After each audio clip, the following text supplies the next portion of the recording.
Now we're going to move on to Module 4.2, the second lecture for Module 4. Within this module, we're going to take a look at torsion, specifically looking at shafts, statically indeterminate shafts, and transmission shafts. So as we relate this back to our textbook here, we can go back to section 3.3, we're looking at the statically indeterminate shafts in our text, and in section 3.4, we're looking at the design of transmission shafts. Now within this module, we have a couple different activities we're going to do. We're going to go through the theory, take a look at some of the governing and key equations, apply some applications, and then from there, look at some problem solving going through some solutions. So as we start this module 4.2, we're going to look back a little bit and discuss the angle of twist in the elastic range. We discussed this briefly in module 4.1. We're going to come back and revisit this just for a minute right here. So first thing we're going to do is we're going to call that the angle of twist and the maximum shearing strain are related. And they're related through this relationship that we've seen here. Our max strain right here is equal to, or max shear strain is equal to our C times that phi right there, which that is our angle of twist right there, over L. So now let's take a look at our diagram and see what that physically means over here. Well, L is the length of the shaft right here. You can see here is our max shear strain right there, and we can see C is that radius coming out from the center axis of the shaft right here out to this surface right here. So that's the radius out to the surface right there, and you can see that angle right there of where that moves right there, that phi, that is our angle of twist that we're discussing. Now, in the elastic range, the shearing strain and the shearing stress are related by Hooke's law. So we can see right here, our max strain right there, max shear strain right there, is equal to our max shear stress divided by G right there. Or, we've seen before, we can rearrange this and sub some things in. This is equal to, when we sub in here, TC, our torsion right there, times that distance C over there again, divided by G, times our J value right there, which J is our polar moment of inertia. So now equating these two relationships right here, we can come up with the following expression for shearing strain and solving this for our angle of twist. If we want angle of twist right here, our angle of twist right here is equal to T times L. There's our torque times that length L right there. So there's our torque coming around. There's the length of our shaft L right there, divided by J times G right there. So this is now our equation now relating for our angle of twist. Now, one thing to note here is if this torsion loading or the shaft cross-section changes along that length right there, so we can see that in this example right here, we have multiple ones here, so therefore the cross-section is going to change, then the angle of rotation is found, angle of rotation right there, right here, is found as the sum of the segment rotations right there. So now we have this sum in front of this relationship that we've seen up there for our angle of twist there. So we'll do this for each of those sections of different cross-sectional area along the way. So next I want to take a look at normal stresses here. Now what we want to do is we can take a look at our diagram over here in figure 3.17. Now what we want to think about here is these elements with faces parallel and perpendicular to the shaft axes, like we see over here right here, are subject to shear stresses only. So you can see there's only our taus right there, our tau max. We only have our shear stresses when they're parallel and perpendicular. Now normal stresses, shearing stresses, and a combination of both may be found for other orientations here. So one orientation to consider right here is an element at 45 degrees to the shaft axis. So we can see that one right here at B right there. So we have this at a different orientation over here where it's at 45 degrees from the shaft axis there. So that one we can have normal stresses, shear stresses, or a combination of both of them for an element like we see here at B. So we can see here in figure 3.118, we have forces on the faces at 45 degrees to the shaft axis. Right here, right there, there's 45 degrees right there, there's your angle right there. So that's where our force F and F prime come into play right there, are at that 45, forces at the 45 degree to that shaft axis there. So these can relate back. This F can be found when we take a look back at equation 3.12 from our textbook here. So now we can take a look at this equation. F is equal to 2 times our tau max times A naught times the cosine of 45. This can be reduced down. Now we can see here, if we hit cosine of 45, we have the square root of 2 right there. So this is equal to tau max times A naught times the square root of 2. And this comes from, again, from equation 3.12 in our textbook there. Now we can also see here we have our stress right here.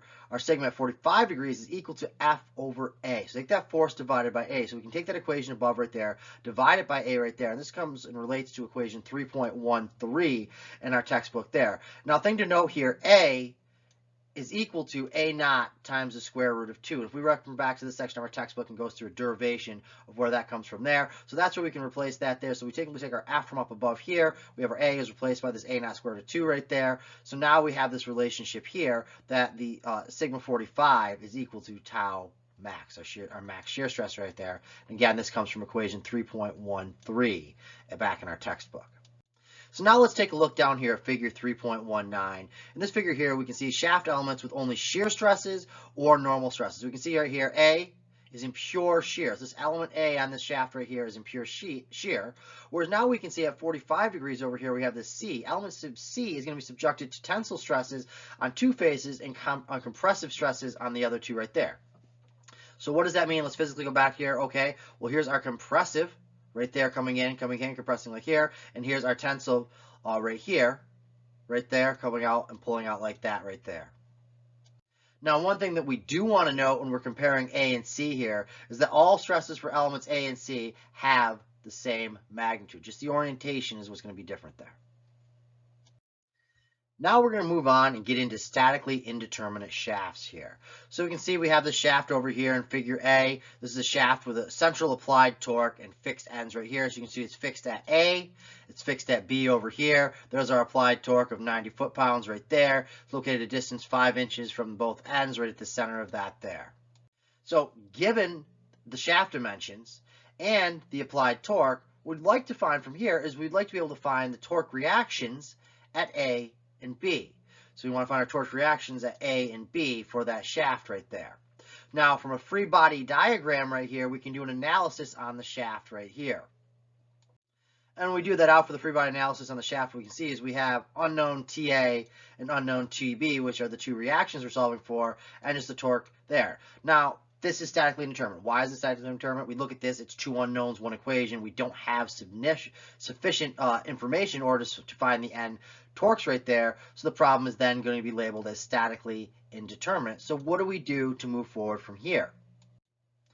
So what we want to do is divide the shaft into two components, which must have compatible deformations. So if we think back to our statics courses when we got to this point here and we're saying, okay, wait, I have more unknowns and equations. We're always trying to find a way to break it up or equate those two together. So that's exactly what we're doing here. We're breaking it up now into these two components, which is the same thing we do in a problem before. We're dealing with everything in XY coordinate system in 2D. Maybe we break it down in X and Y components right there. So right here, we're going to break the shaft into two components here, which are going to have compatible deformations. So we do that over here. We take this right here from A, B, and we break it into these B and C right here, which is B, or for C is the free body diagrams for our solid and hollow sections of this shaft right here. So we cut it right down the middle at C right there. So we can see from A to C is solid, and from C to B is going to be hollow right there. So we divide that up and we say that total phi is equal to phi1 plus our phi2 right there. Break that down as we break it in those two components right there. So our phi1 definition that we just saw from our previous slides here, TA, our torque at A, there's our TA right there, times L1 right there, that first length right there, all over J1 G right there. G is the same for both of these right there.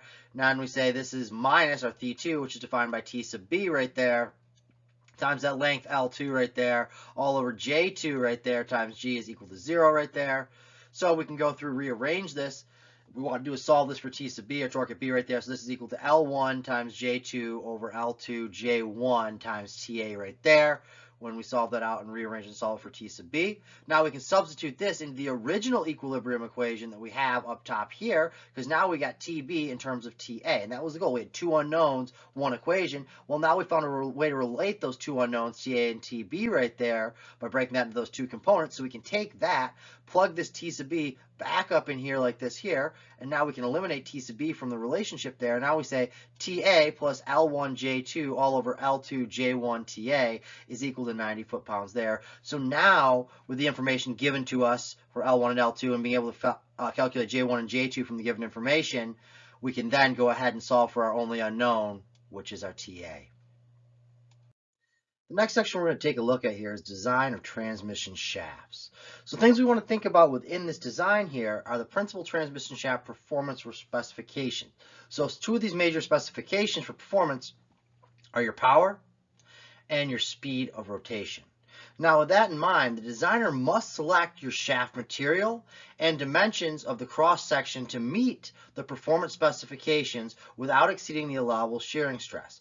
So this is something where your client may come to you, or it's part of a bigger project there, where you're given information about what these performance specifications are. So you need to pick out what material and what dimensions you're going to utilize in order to get those specifications. Those specifications may be weight, maybe power, maybe all types of things, or a combination of those there, but you do not want to exceed this allowable shearing stress. So that's where the design portion of this comes in. You have your information from your client, your customer, the funding agency, whoever it is, telling you these are the specifications that need to be met. So you need to go through all of those specifications: cost, weight, performance, power, whatever those may be, put them all into that, use that to help you select what materials you're going to select, along with here the dimensions that you're going to use as well, and then run your calculations to make sure you're still within that allowable shearing stress. So from here, let's take a look at some governing equations we might utilize to see these performance specifications and how we calculate for those there. So let's just say we were looking to determine the torque applied to a shaft at a specified power and speed. So maybe those are the specifications over there. They say, okay, this is the power and the speed that this needs to operate at here. So we have these relationships here from 3.18 to 3.20 in our textbooks that we can reference to. We say P is equal to T omega, where P is our power, units of watts, T is our torque, Newton meters, and we have our omega here, which is our angular velocity in hertz there. Can sub into this here now, and we can see this is the same. Now we can go from our omega there, convert this over here to 2 pi f right there, where f is the frequency of rotation in hertz right there. Then we have 2 pi right there. So this is equation 3.18 in our book, and 3.19 in our textbook as well, as we do that conversion. Now we can look down here. Let's just say if we want to get the torque right here and we know our power, we can take and say torque is equal to our power divided by that angular velocity in hertz right there. Or again, we can sub in for our omega right here with 2 pi f again, where f is that frequency of the rotation there. And that comes again from equation 3.20 in our textbook. So now from there, if we want to find the shaft cross section that will not exceed that maximum allowable shearing stresses, which is what they asked us to do in the problem statement over here, we can use these following relationships down here. That our tau max, or our max shear stress right here, is equal to our torque times C, where C is that radius of the shaft, the outer radius of the shaft right there, divided by J, where J is our polar moment of inertia. Now, a thing that we want to think about as we're plugging equations into other equations here is keeping track of everything, doing out our unit analysis and paying attention, and using that as a double check as we're solving through these problems here. So we can come back over here. Okay, J is in meters to the fourth, my T is in Newton meters here, and my C is in meters. So what does that put my torque in? Does that leave my torque in newtons per meter squared? Yes, those meters cancel out at the top and bottom, denominator and the numerator. So yes, that is correct. Our tau max is correct so far. Now what we want to think about is we have relationships for hollow shafts and for solid shafts here. So if we're dealing with a solid shaft right here, we can see we can take our polar moment of inertia, our J, divided by that C, the outer radius right there, and that is equal to pi over 2 times that C to the third right there. We sub in for that right there from these other relationships we have, which is also now equal to our torque divided by our tau max when we plug in for this relationship above there. Now this is for solid shafts. For hollow shafts, it's a little bit different over here. This is J over our C2, where C2 is the outer radius of that shaft rather than the inner radius if it's a hollow shaft right there. And we can say this is equal to pi over 2 C2 right there, times now C2 to the fourth minus C1 to the fourth. So we have the outer and the inner right there. Radius is right there for C1 and C2. Now this is still equal to our torque over our tau max right there. And this is our relationship for hollow shafts. So those are just a couple things to think about when we're talking about the design of a transmission shaft. Now, one thing I do want to take a moment here and mention is this is how this course, ME14, is going to tie into your ME171 class you'll be taking later. We'll be getting in and utilizing all these different key equations and theories when we start talking about design. So with design, this is where you have some freedom to come up with, like we said here, you're going to pick that shaft material. You're going to pick those dimensions. So that's up to you, but you need to know where to go to get that information, what tables to go to for different material properties, if you're going to put dimensions in, what those dimensions mean, and then how to plug those back in, all that information you gather there in your design, back into these governing equations to double check and make sure that everything works out correctly. So again, this is how this is going to tie into some of your future design classes. Now let's take a look at an example problem here and apply some of those equations and theories that we've been talking about. So right here, we're going to take a look at example problem 3.4. So in this problem here, we're given a diagram. In this diagram, it tells us we have two solid steel shafts. So we know the material is steel and we know that they're solid. We're not dealing with any of the hollow shafts. Now these are connected by gears. So we can see over here, there's a gear right here. We have a radius for this gear, and we have a radius for this gear here, B and C right there, and those are connecting those two shafts together. Now for each shaft, knowing that for each shaft here we have our G value right here, our shear modulus is equal to 11.2 times 10 to the 6 psi, and that the allowable, it tells us that our allowable shearing stress is given to us by 8 ksi. Now with that information from the dimensions and everything in the diagram here, they want us to determine two different things. Part A, they want us to determine the largest torque, our TO, that may be applied to the end of the shaft, AB. So up here, let's take a look. There's shaft AB right there. We want to know the largest torque right here. There's our TO right there that may be applied to the end of shaft AB. And then in B, we want to see the corresponding angle through which the end A of the shaft AB rotates. So the end A of shaft AB rotates right there. There's end A right there of shaft AB rotates. So we want to find that corresponding angle right there. So that's everything that has to solve for. Let's go back up to our diagram here. Okay, this is our shaft AB. This is our shaft CD. We can see that this has a length of 36 inches for shaft CD, 1 inch diameter. Then we can see shaft AB here has a length of 24 inches and a diameter of 0.75 inches right there. So we look at that, and what I'd like to do next is pretend I'm actually moving the shaft and see what happens. So if I were to rotate C right here counterclockwise, that would go up, and as that pushed this up like this would cause this gear to rotate clockwise. So these are going to rotate opposite to each other here. So now we understand which directions they need to rotate relative to each other there. So for our solution here, again, there's two things we're solving for: torque and corresponding angle. So what we want to do for our solution here is come up with a procedure. So what is our procedure for analysis for the solution right here, our plan of attack for this problem right here? Well, first we're going to apply static equilibrium analysis on the two shafts to find the relationship between TCD and TO. So TCD is the torque on the shaft CD here, and TO is what we're solving for in part A, the largest torque for TO at the end of shaft AB right there. So we're going to break this down into two separate shafts, deal with each of these separately, and apply our static equilibrium analysis. Now from there, what we're going to want to do next is apply a kinematic analysis right there, what's in motion right here, to relate the angular rotations of those gears. So we kind of already got an idea of which way they're going to turn relative to each other, but we want to actually take a look at those angular rotations in detail right there with some kinematic analysis. Now from there, what we want to do is find the maximum allowable torque on each of the shaft. Choose the smallest first right there, or choose the smallest one that you find right there. So we're going to do it for both the shafts and then choose the smallest one there. And then the last thing we're going to do here is going to find the corresponding angle of twist right there, which is asking us to solve for in part B, that corresponding angle right there for each shaft, and the net angular rotation at the end here, A, which is what we're going to look for. So the next thing we would normally do in a problem like this, if we're solving out by hand again, is create that setup page. Write down everything we know, all of our given information that we read through the problem statement, and the initial diagram there. Write it all down, and again, all four things: the variable name, the numeric value, the units, and how it relates to the problem right there. Put all those down there, everything they ask us to solve for, simplified version of our diagram, and any assumptions we're going to make. Then from there, we can reference back to this as we move through our solution. Now for our solution, we're going to go through and step through that procedure for analysis that we established on that first page there.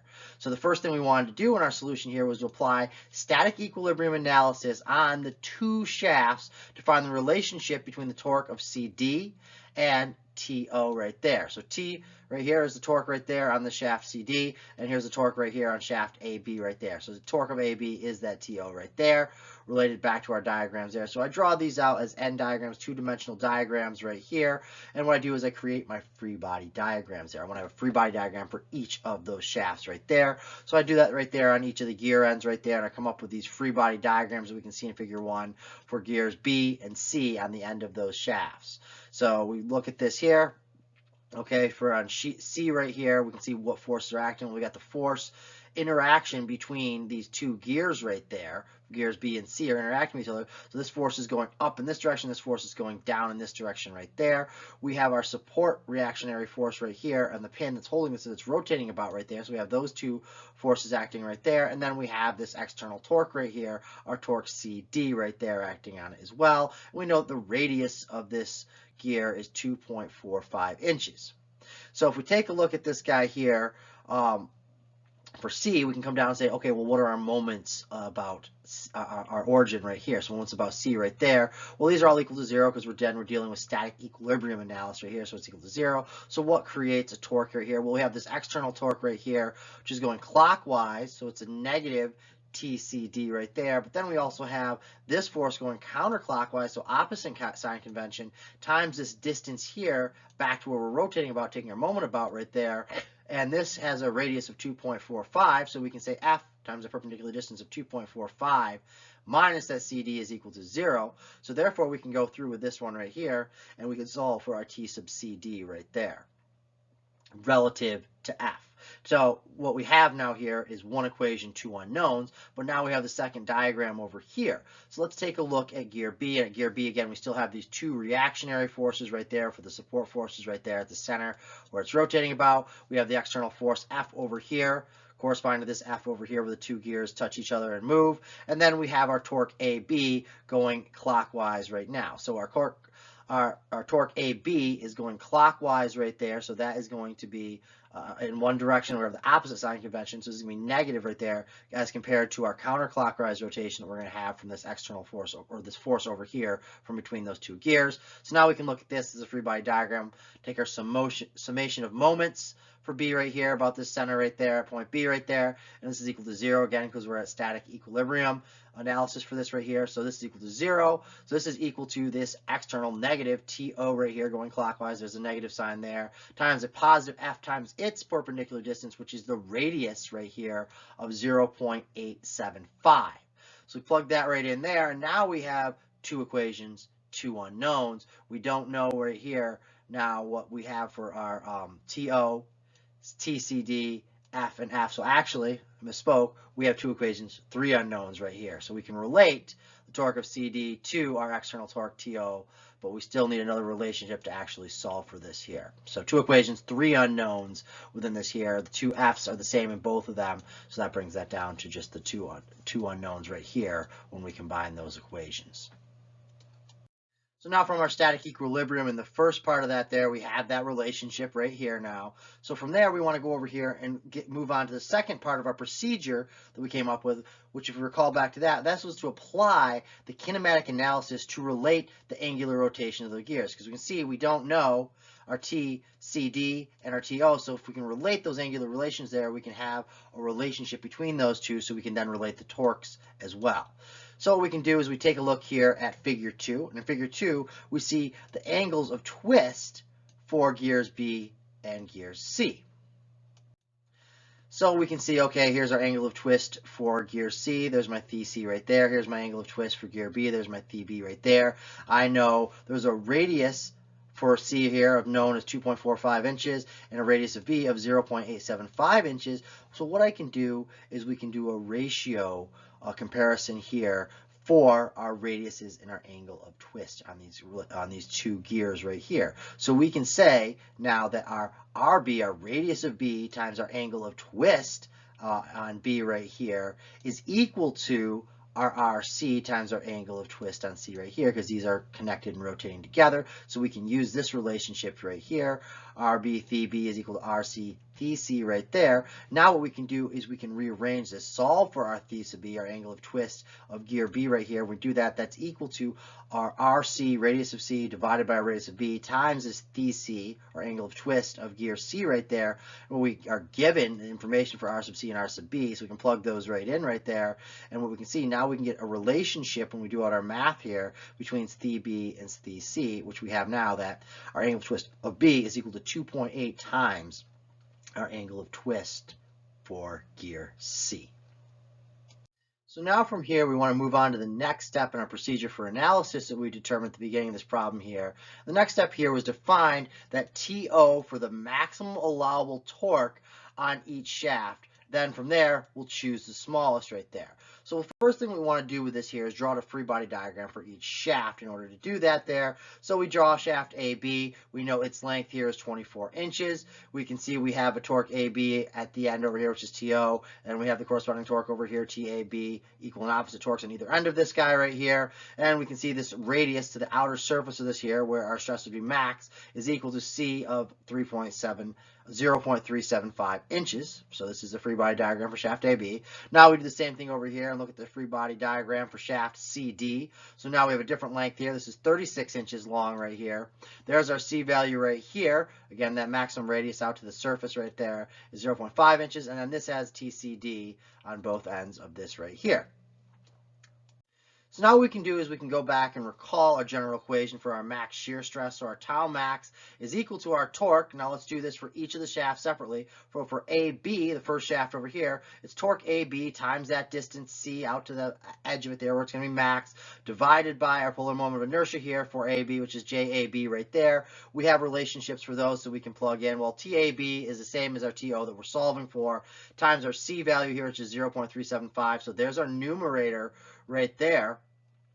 And this right here, our denominator for JAB, we have our general equation here, which is our pi over 2 times that C value right there to the fourth right there, where C is 0.375 right there. Now this is equal to, for the maximum level torque in each shaft right here, so this is up to equal to 8,000 psi right there. So our only unknown within this right here now is our T naught. So we can back out the T naught, our only unknown, solve for that, and T naught is equal to 663 pounds per inch right there. Now we do the same thing over here for our shaft CD. So now we take that same equation for our tau max right here. Tau max is equal to the torque CD times that distance C to the outer radius right there, all over JCD. So 8,000 being the max right there is equal to, in this case here, 2.8 T naught. We have that relationship that we saw from the beginning between our T naught and our TCD. So we want to get this in terms of T naught for both of these here. So we then put this in right here now for TCD as our T naught times our 0.5 inches right there, which is our value for C, all over pi over 2 times, again, that C value right there to the fourth power. So our only unknown in that equation is our T naught right there, once we've subbed in that T naught relationship for TCD right there. And we see that our T naught right here is 561 pound-inches right here. So now we can see, if we choose the smallest one for the T naught right here, for that maximum allowable torque on each shaft right there, our T naught is equal to 561 pound-inches. So now we move on to the last step in our procedure for analysis for this problem, sample problem 3.4 right here. And this last step that we need to solve for is finding the corresponding angle of twist for each of the shaft and the net angular rotation at the end A, which is what they'd asked to solve for in part B of our problem right here. So again, having that setup page is great so we can reference back to, make sure we're staying on track and solving for everything that they asked us to find in the problem. So what we have here is we draw out our diagram over here, and we can see, okay, we have this Phi sub C, we have this Phi sub B right here now, so we can look at this and we can solve for those actual values right here in our diagram right there. And the way that we do that is by this relationship over here for our angle of twist. So angle of twist for AB right here, we see is our torque on AB times that length of AB all over our JAB, polar moment of inertia, times that value for G. Now, we have all this information. We've already solved for our torque for AB, which was our TO right there, which is 561 pound-inches right there. The length of AB is given to us in our problem statement as 24 inches. Now, this is all divided by our J value there, which we have a relation for, which is pi over 2 times that C value there of 0.375 for our radius right there. And then this is the fourth power times our value for G, which they gave us in the problem statement right there of 11.2 times 10 to the 6 units of PSI. So we can plug that in there and we find out that this is 0.387. Pay attention to your units. That's in radians. We can convert that to degrees right there of 2.22 degrees right there. So this is for our Phi of AB right there. Now from there, we want to go ahead and find our Phi for CD right there. So we can say, okay, for our C for CD, this is equal to our torque of CD times the length of CD all over our polar moment of inertia right here for JCD and our value for G right here. So we can say, okay, this is equal to now, we can multiply this through for CD times our TAB, because that was the relationship between those there. So it's 2.8 times our TAB of 561 pound inches right there, times the length right here of CD now of 24 inches right there. Now this right here, we can say divided by our denominator over here of pi over 2 times the half inch right there for that diameter now right there. And then we can go through, that's the fourth times the value for G right there, 11.2 times 10 to the 6 psi for that guy there. We do that out and we find that for CD, this right here is 2.95. That's where we come up with this right here, our 2.95 right there for CD. Now what we want to do is go from there and say, okay, well, there's a relationship now that we can take a look at here between Pb and Pc, and that's that same relationship we had between our torques between those there. That's at 2.8 based off those radiuses right there. So we can say that Pb is equal to 2.8 times our Pc right there. So 2.8 times that 2.95 gives us this Pb right there of 8.26 right there. So now what we can say is A, which is what we're looking for, is equal to the angle of twist of B plus the angle of twist of A relative to B. So we solve for A relative to B up top here, and we found that that's 2.22 degrees right there. So we can take that 2.22 degrees right there and add that to our 8.26 from this guy right here and find that our angle that we're interested in solving for here at point A is equal to 10.48 degrees. So pay attention to units for degrees. And again, pay attention, if we're doing this right here, it's A relative to B and C relative to D, not just the angle of twist at the end right here. So pay attention to what is it relative to and what you're actually solving for. So this was the final answer for part B for what they asked us to solve for in the sample problem 3.4.